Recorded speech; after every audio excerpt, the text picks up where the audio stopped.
গ্যাস্ট্রিকের সমস্যায় ভুগছেন, ঘন ঘন গ্যাস অম্বল হচ্ছে, এই 5টি অভ্যাস বাদ দিলেই পাবেন সুফল। গ্যাস্ট্রিক সমস্যার সম্মুখীন হয়নি এমন কাউকে পাওয়া যাবে না বললেই চলে। আজকের এই ভিডিওতে এই 5টি অভ্যাস সম্পর্কে জেনে নেব। আমাদের পাকস্থলীর গায়ে সূক্ষ্ম একটি ঝিল্লি থাকে। খাবারের অ্যাসিড ও ক্ষতিকর জীবাণু থেকে পাকস্থলীকে বাঁচায় এই ঝিল্লি। যদি কোনো কারণে এটি ক্ষতিগ্রস্ত হয় তবে অ্যাসিডের সংস্পর্শে সেখানে জ্বালা পোড়া শুরু হয়, আর এটিই হলো গ্যাস্ট্রাইটিসের লক্ষণ। এই সমস্যা থেকে বাঁচতে ঠিক রাখতে হবে হজম প্রক্রিয়া। সেই জন্য কিছু অভ্যাস বাদ দেওয়া জরুরি। প্রথমেই রয়েছে ধূমপান ও অ্যালকোহল বর্জন। ধূমপান কিংবা অ্যালকোহল গ্রহণ এমনিতেই বদ অভ্যাসের তালিকায় পড়ে। এটি গ্যাস্ট্রিকেরও বড় কারণ। সিগারেটের ধোঁয়া ও অ্যালকোহল আমাদের ডাইজেস্টিভ মিউকাস নষ্ট করে দেয়। এই কাজ করে অতিরিক্ত চা কফিও।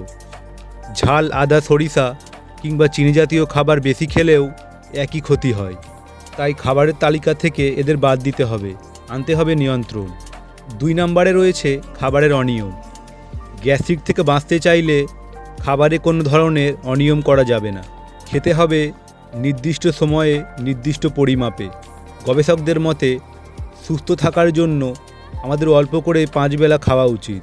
একবারে বেশি খাবার খেলে হজমের সমস্যা দেখা দিতে পারে, সেই সঙ্গে বাড়বে গ্যাস্ট্রিকেরও সমস্যা। 3 নম্বরে রয়েছে অল্প চিবিয়ে খেয়ে ফেলা।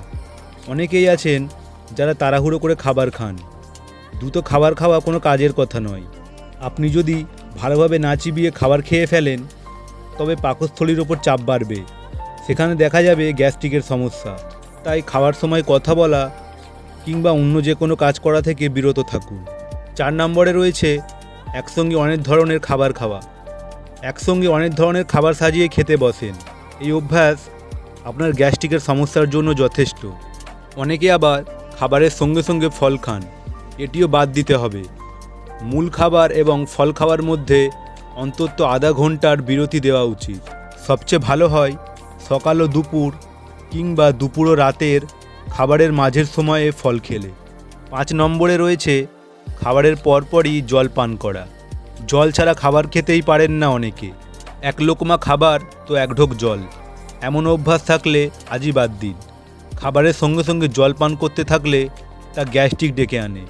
এর কারণ হলো আমরা খাবার খাওয়ার পরই আমাদের পাকস্থলীতে হজম রসের নিঃসরণ ঘটে। পেটে জল যদি বেশি যায় তবে হজম রস তার সঙ্গে মিশে কার্যকারিতা হারিয়ে ফেলে। এর ফলে দেখা দেয় অ্যাসিডিটি ও বুকে জ্বালা পোড়ার মতো সমস্যা। তাই এই 5 ধরনের অভ্যাস যদি আপনি বদলাতে পারেন, গ্যাস্ট্রিকের সমস্যা আপনার চিরতরে বিদায় নেবে। ভিডিওটি ভালো লাগলে একটি লাইক করে দিন এবং ভিডিওটি শেয়ার করে সকলকে জানার সুযোগ করে দিন।